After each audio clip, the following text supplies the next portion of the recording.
All right, everybody. Hello, welcome to PAX Live on PAX News Facebook page today on this beautiful sunny day. I don't know where you are, but it's sunny in my neck of the woods.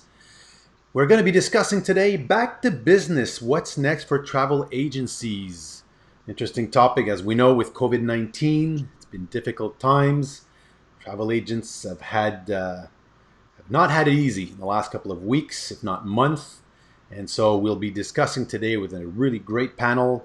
We'll have Tim Morgan from Virtuoso, Susan Bowman from Transat, David Harris from Ensemble Travel Group. So we'll be joining them in a few seconds. I'm giving still a couple of seconds more for Facebook to let people know that we are live. I'm seeing the numbers go up. So thank you for being there.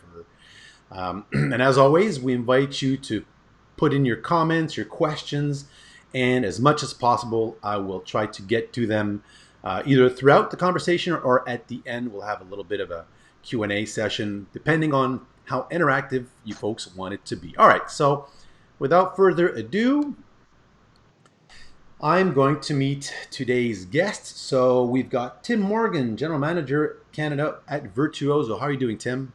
Great. Thanks for having me here. Excellent.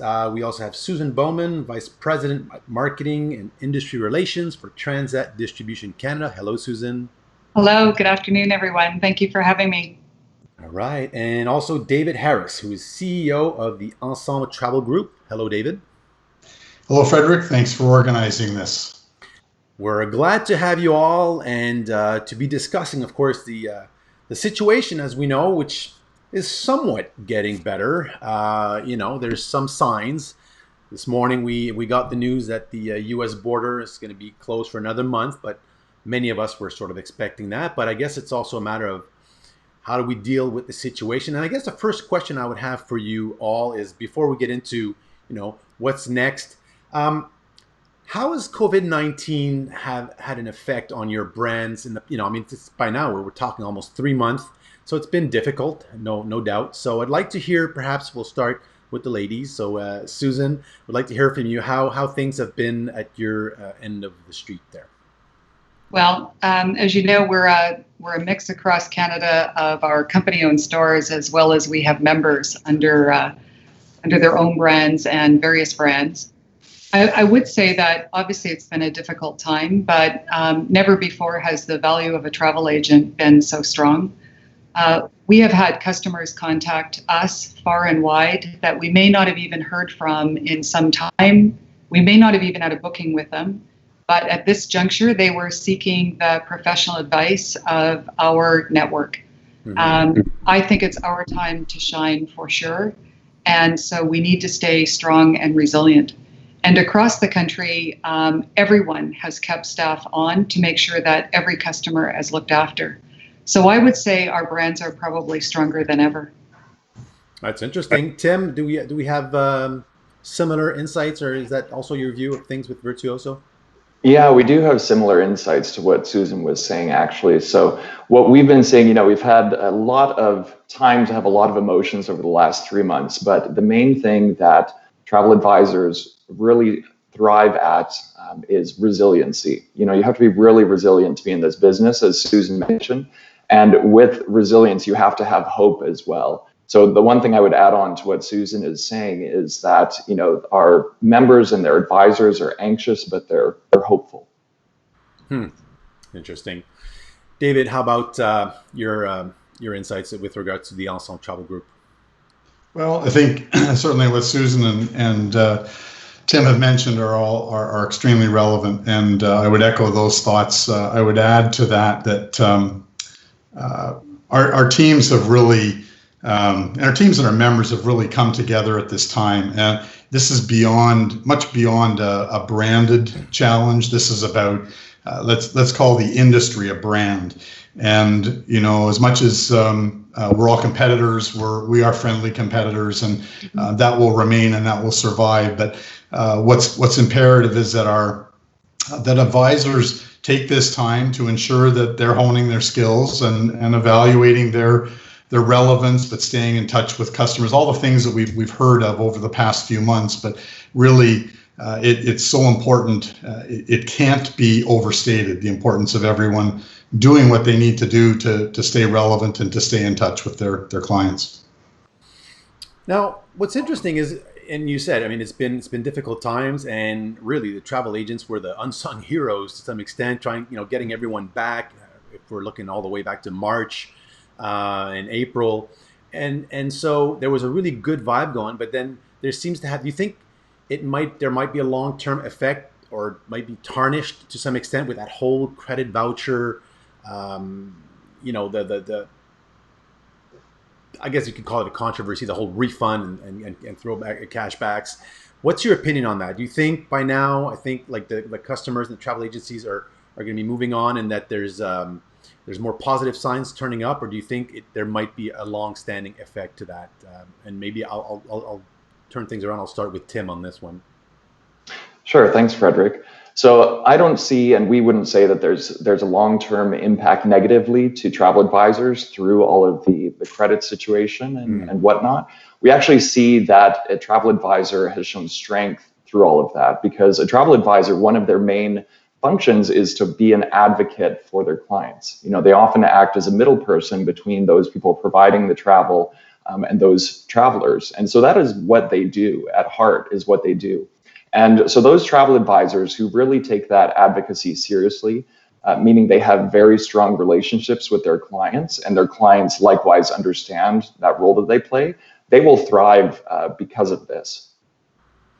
Yeah, it's interesting, and actually, there's a comment from Afros Brown in the feed saying, we will be in demand. So I think that there will be that as well, and so there's certainly that perspective. Susan, what do you think? Transat, have you?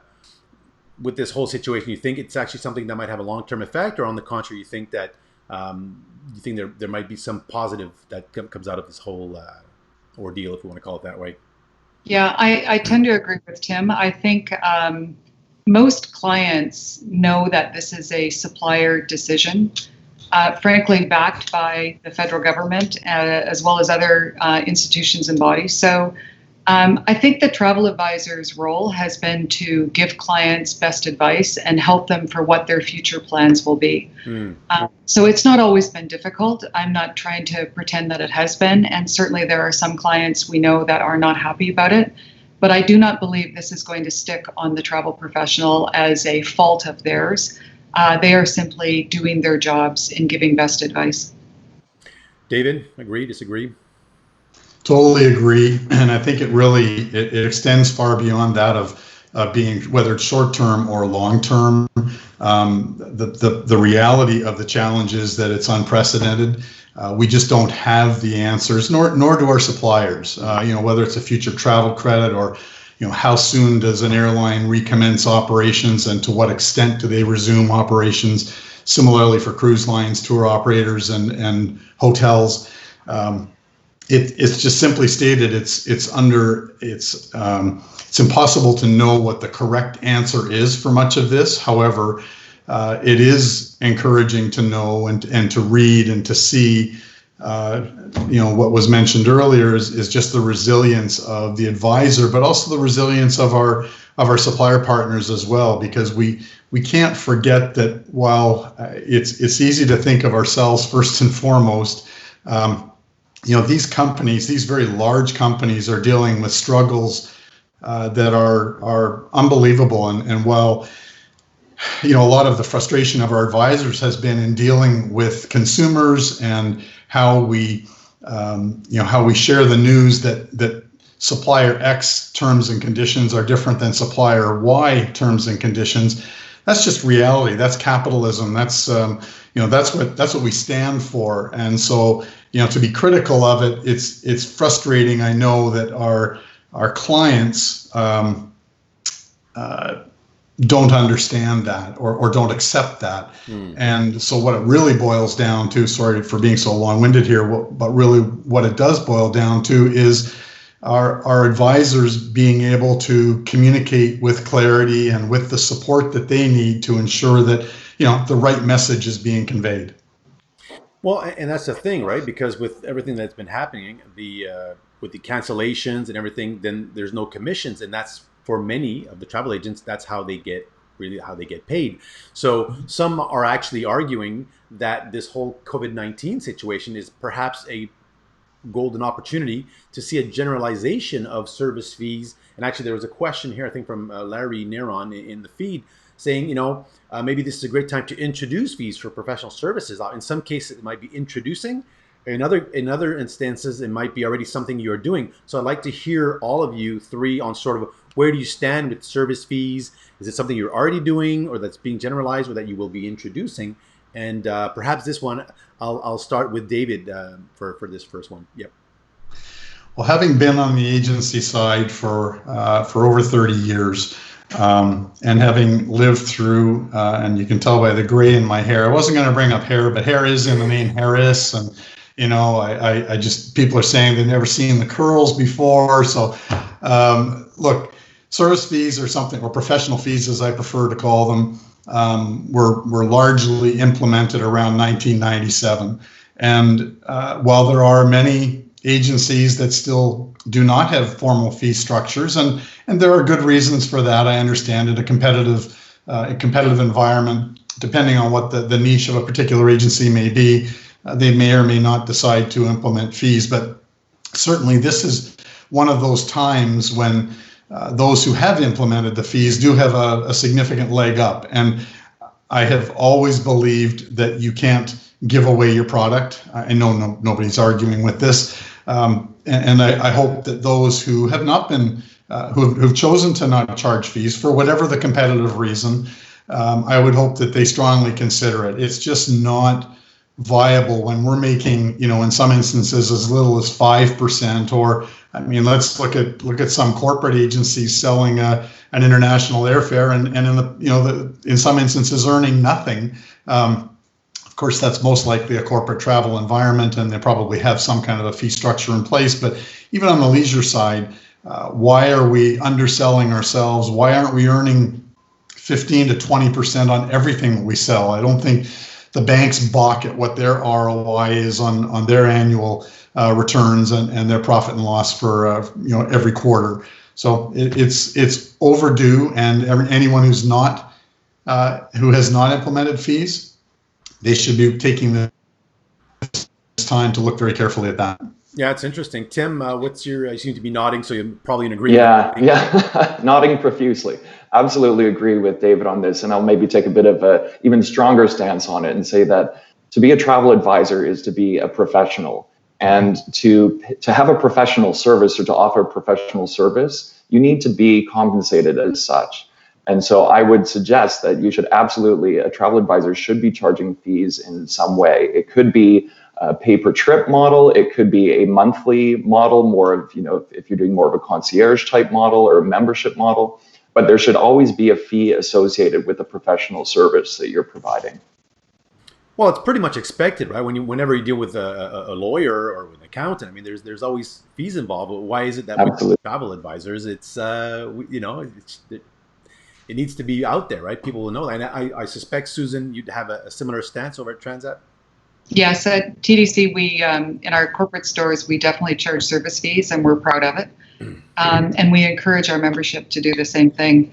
And again, back to now this situation, I mean, just ask a customer who needed to be repatriated, would you have argued over paying somebody $50 or $100 to help you through that crisis? I don't even think they would have thought twice about it. So we need to remember the value of what we put out there for people. It isn't just, booking a quick package vacation. As we all know, working with customers end to end through anything that happens, whether it's a hurricane or a problem at home and they need to get them back, you need to have a lot of skills to be able to be in the travel business, and we should be proud to charge a fee. Now, the title of this discussion today was "What's Next for Travel Agencies?" So I'm curious to hear, how do we think COVID-19 will have changed processes? I mean, the way travel agents and agencies engage with customers, the whole brick and mortar situation. So I'd be interested to hear, I guess, how will that compare, like home base versus brick and mortar? What's your perspective? Because you all have three, I think, different realities. So, Susan, I'll start with you at Transat. How do you see things evolving moving forward now? Yeah, it's probably a little too early to tell, but we're fortunate that we have all the models. So if you want to be home-based, we have a great home-based program, and we have a franchise model, and we have branded and non-branded, and we have company-owned. And so we have employees that are looking into moving into the home-based model. We have members that are looking to grow their businesses, and we are helping to broker transactions between them.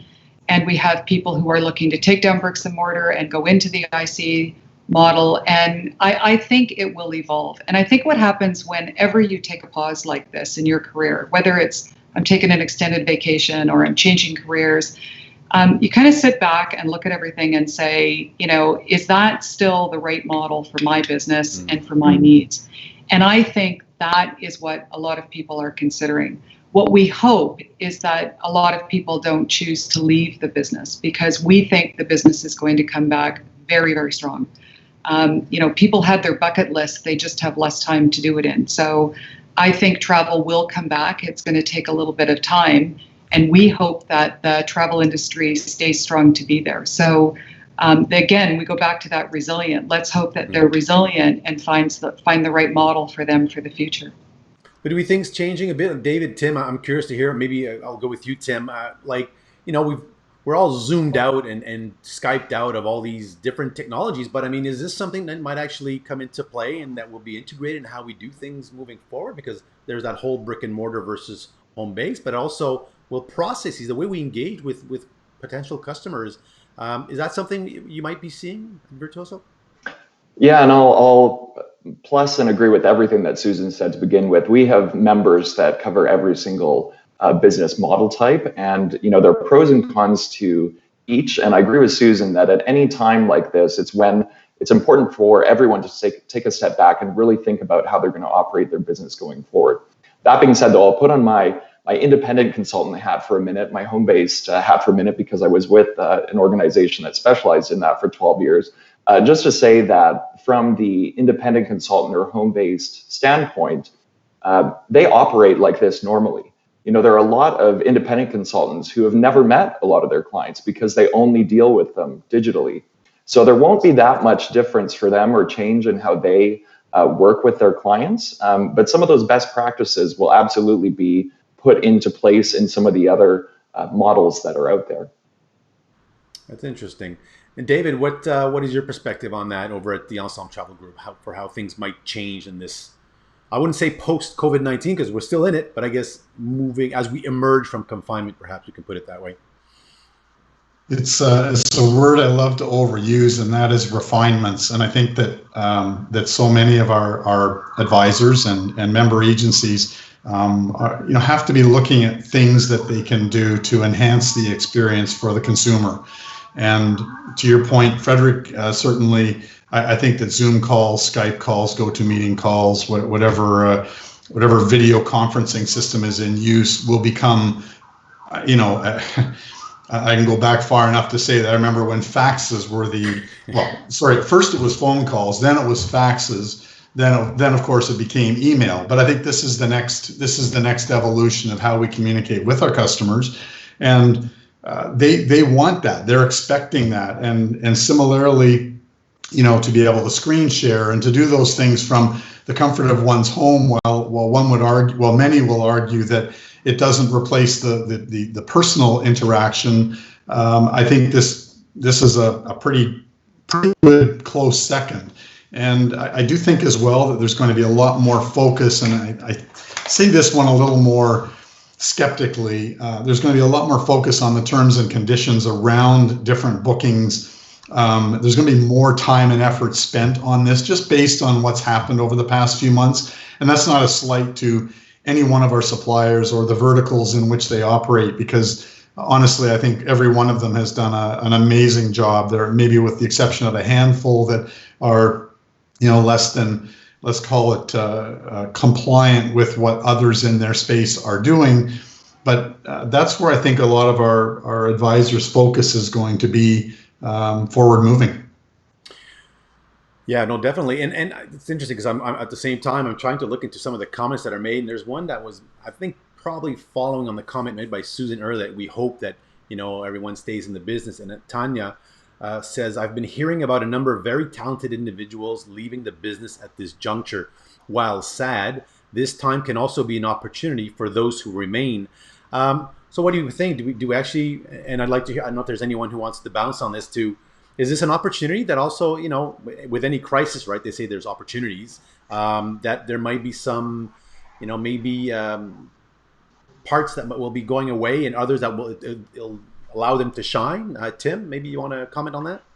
Yeah, it's all of this comes down to personal choice. Whether you're in the business, working in it, or trying to figure out if you're traveling, it's such a personal time. And so it's very hard to paint everything with one brush in terms of what is right for a person or the industry. But absolutely, the main thing is that there is time for people to take pause right now and to truly reflect on what they want to be doing in their lives. And then there's also opportunity that comes out of that. So some people will leave the business for a number of reasons. It could be related to business model, could be financial, could be some other personal reason, but some could actually come into the business as well as they see an opportunity to change the way that we distribute travel or sell travel. There's always opportunities in both directions. So I wouldn't say that it's all doom and gloom. As we've talked about, it's about resiliency. It's about understanding business models and opportunities, and then really figuring out for yourself how you fit into that future of travel. And that's interesting because, the situation being what it is, as we said, there might be opportunities. And some folks say, well, could this be a moment for the industry to look at maybe processes that were, I don't know if we want to say broken, but we can maybe adapt or fix elements that, we're sort of dragging along for, decades or whatever. Like we've always been doing things that way, but now it might be an opportunity to say, you know what, why don't we change this? Are we seeing this? Is this something that we could see or that you're already starting to implement? Maybe, I don't know, Susan or David want to, or if anyone wants to argue, or Tim, if you want to say something on this. Tim? Sure, I'll go. I'll go to David. Yeah, go to David. Yeah. I'll go. First of all, Frederic, you said dragging along. I'd prefer to say we've been driving along. We're all kind of going in the same direction. There might be some dead weight behind us somewhere, but let's assume that we're going to be somewhat proactive here. I do think this is a great opportunity, and we've referenced this. We've touched on it a little bit, and I've become very vocal in with both ACTA and ASTA, and even CLIA, and now with the World Travel and Tourism Council as well. With respect to some regulatory changes that are necessary. So as we know on this call, predominantly Canadian, if not entirely, we know that 3 provinces in the country have regulations, fairly strict regulations relative to operational standards, financial standards, and there's only one state, I believe, in the U.S. that operates with that, and that's California. So it is time when you think about realtors transacting and the amount of money that's at play. No one's going to spend more money in their life than they will on real estate. That's just a fact. When it comes to travel, it's probably next to a vehicle. It's probably the second largest, and one could easily argue that depending on what you drive and how often you replace it, that you're probably spending more money on travel. And we in other than 3 provinces in Canada, we have no trust accounting guidelines. We have limited requirements for agencies and environments and advisors. Pardon me. And it's time that those types of changes or refinements take effect. It's not something that's going to happen overnight, but it is a great opportunity for the industry to make a statement. You could also argue, as in Quebec, they have the self-funded consumer protection program. Why wouldn't that be something that's a requirement nationwide and internationally, and maybe at some point globally? Who knows? But are these discussions taking place, Dave? Are these discussions taking place, as far as we know? I have been a proponent of bringing this forward for about the last year and a half now, and they're starting to listen. When I say they, the different associations are starting to listen. It's a behemoth. It's a massive animal. It's not something that's going to happen overnight, but in the end, it is something that will benefit consumers, it will benefit our agencies and advisors alike. It's just a smarter way to operate. People are transacting deals that are tens of thousands of dollars, and at this point in the vast majority of our country, geographically that is, they don't have to preserve those funds. They can put them in and manage payroll and manage rent and everything else from that those funds. Needs to change. Susan, what's your take on that at Transat? Are these discussions that are taking place right now? Does it maybe look at policies that might be in place that might be are put into question, or the bringing in new types of approaches? Is that how are things evolving?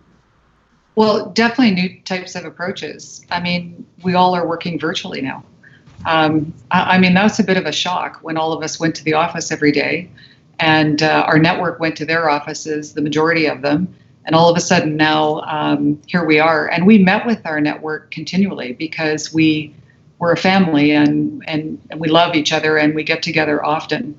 And now the world has gone virtual. So, will all of it come back and change? I don't think so. I think some of the practices that we're learning are here to stay. And I also agree that there are policies and practices that we're all looking at and saying, again, should we be lobbying? Does it make sense? I mean, our company, our parent company, Transat, is speaking to the federal government and different provincial governments continually right now as they try to work their way through this crisis. So I do think the landscape is going to look very different at the end of this, and it will benefit us all. Tim, what's your take on that? I definitely agree that we need to support more and more consistent government regulation. I absolutely agree with you that on David. I would also say, though, that there's a lot that we can do within the industry that doesn't need to have government intervention as well. We talked about service fees earlier, for example, and that a travel advisor, a travel agency, generally generates most of their money from or a good portion of their money from commissions. A lot of the times those commissions don't hit their bank accounts till after travel has taken. And oftentimes, or a lot of the times, even if that booking is non-refundable. So there are some things even internally within the industry that we could have a better standard on to make sure that the travel agency model is able to be more fiscally responsible. I see. Yeah, so nothing that's going to get resolved quickly, but at least discussions are taking place. So that's good to know, good to hear. So we're approaching the half hour. I know these things always go fast, but where I'd like to hear from you before, and I'll go into some of the questions that might be out there as well and comments that were made, is we're starting to, I guess we're talking about reopening the travel economy now is where we're at. So how are you preparing in each of your respective companies to get things back into motion? Because it's tough to, I was hearing a restaurant owner who started, this week. They're like, wow, after 3 months, it's like opening up a new restaurant. It's not just, you need to prepare everything from scratch. So it must be a similar reality. So Susan, I'd be curious to hear from Transat, how are you restarting that? And how are you getting ready? And what are travel advisors doing right now to get into the motion? Yeah. So a few things. We're happy to report that we have agencies opening. We opened 25 of our Transat Travel company-owned stores today, and more are scheduled. We're just waiting for some of the other municipalities to open and get us ready. It's a lot of work. We also have members and franchisees that have opened, but of course now we have all the health and safety protocols to put in place, and then we need to manage that. So, if you only want to limit your customers coming in, and you need to make sure that you have sanitizers and that your staff are protected, and so you need to think about the whole customer experience, and still all the while knowing that you're selling them, a holiday. So you don't want it so oppressive that it's not an enjoyable experience. So everything had to get balanced out. We think we got it right. We're really happy about our opening and what's going on. But it's taking its toll. And then we need to think about what are people ready to buy. So certainly we're happy to see some of the international markets open up. We've also taken a very close look at the Canadian domestic market, and we've been thrilled to partner with some new companies that offer unique things. And whether you can go between borders provincially or even in your own backyard, there are some amazing options for people that they might never have thought of before. And since announcing this, we're happy that we are taking bookings, and we celebrate them like they are candy. So when we see one, we're like so excited, but we are beginning to see that there are people interested in talking about travel. And of course, there's some in the future where you see deals, you know, when you can get a 2-for-1 on Oceania, you have those boomers standing up and saying, thank you very much, I'm in line for that right now. And if it gets changed, I'm happy to move it by 2 months. So we are beginning to see the light at the end of the tunnel. And honestly, we are all thrilled about that. It can't come fast enough. That's an interesting point. It's funny you should mention, traveling locally, because that's obviously a worldwide trend that everywhere, people are going to local clusters in some cases. But someone mentions in the comment here that there's that whole insurance also aspect, so that by traveling locally, you don't have to deal with that insurance or lack thereof that is required often when you travel internationally. So that's certainly an aspect. So, Tim, over at Virtuoso, how are we dealing with this, impetus that we want to throw into, what's next for travel, and how are you getting travel agencies ready in this context? Well, first, I just want to say congratulations to Susan and Transat Distribution, and congratulations and thank you for the store opening, because it's a great positive news story for all of us in the industry. So happy to see that. We're taking a fairly holistic approach to it, and from a macro level, we're working with our own company and with our members in 3 different phases. So we have a crisis phase, a recovery phase, and a reinvention phase. And as you can imagine, when we have members that have 3,000 travel advisors across the country, everyone is in a different stage right now. But at a crisis stage, really, it's about keeping the lights on. We've been talking about the last 3 months and being fiscally responsible. So doing whatever we can there to help our members. We've waived fees. We continue to pay out overrides and growth credits as they're earned. Really just doing anything to help from the financial side. And then in terms of the recovery, which we're starting to see green shoots on right now, it's in a similar vein to what Susan is talking about. So a really good focus on domestic travel within Canada. And then when we look at reinvention, it's around, okay, what does the future look like? We've talked a lot about, sort of post-COVID, what does this industry and the travel agency model look like? And so doing a lot and having a lot of conversations about reinventing what a travel agency looks like. Interesting. And David, over at Ensemble Travel Group, how are you seeing things moving forward for the next couple of weeks and months? So it is largely months, unfortunately, but I do agree with both Susan and Tim that that there will be recovery. We don't know what the new steady state will look like. It's unlike a manufacturing business, as we know, where you can, perhaps once you've got the people in place, you can flip a switch and start creating widgets again. The logistics involved with restarting an engine like travel is massively different. So it will take us a little longer. One of the things that we have focused on, as a provider of programs and services for our member agencies, is making sure that the tools that we have for them are relevant and of course continuing. So we have developed a lot of material, and we've worked on refining a lot of our systems and technologies, which that's an ongoing process, but it is continuing. And I'm hopeful that we will see consumer demand pick up more quickly. As for local travel, there's no question that that's an option. It's unfortunate that in Canada anyways, and I think it's much the same in the US, advisors are not consulted upon as much for local travel as they are for international and transborder activity. And I think it's just a familiarity, a comfort feature. That said, it doesn't mean that advisors shouldn't be focused on that. They should be honing their skills. They should be able to develop those as legitimate opportunities, because there certainly are. We're a very big country, as we all know. Tons of opportunity for travel within.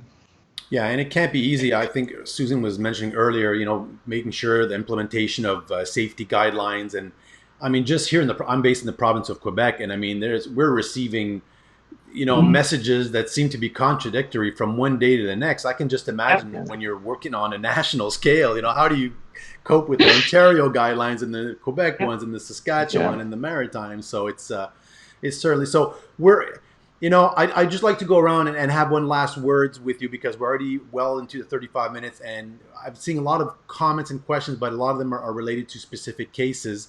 So, last words of wisdom, and I'll start with you, Susan. What you Oh, might want to hear and that speaking to our travel advisors that are out there. I think the most important thing we all need to do is stay close. We are one industry, and we can help each other. And I think together we will all come through this. It's the attitude that we take that will get us there.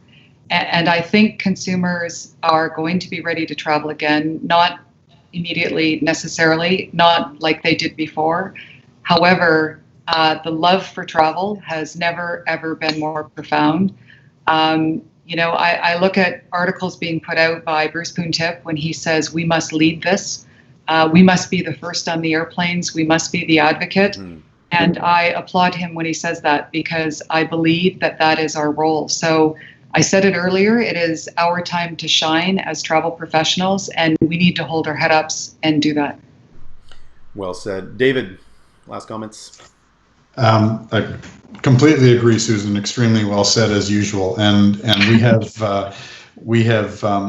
do have a lot to be optimistic for. It's the unanswered question of when, and and keeping it real in that vein.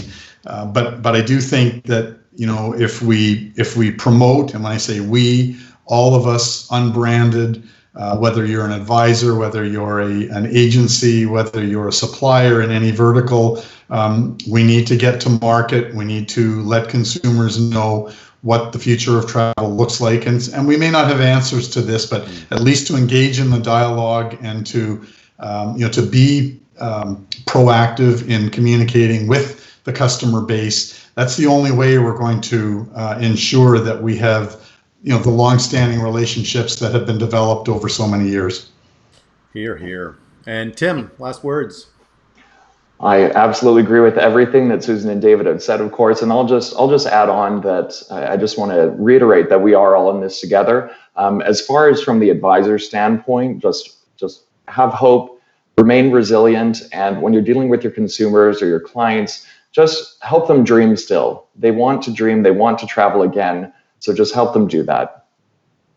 Thank you very much. That's well said. And thanks, Susan, Tim, and David. For people who are listening, some were asking, can we access this later on? Of course, this will remain on the Facebook page. We will also have a little, not a debrief, but a little article that will show up on PAX News. Make sure you subscribe to paxnews.com if that's not already done, to have all the skinny on what's happening in the industry. So once again, Susan, David, Tim, thank you for your time this afternoon. Much appreciated, and best of luck for the rest of this situation, and success in your businesses. Thank you. Thank you. Thanks, everyone. Bye, everybody.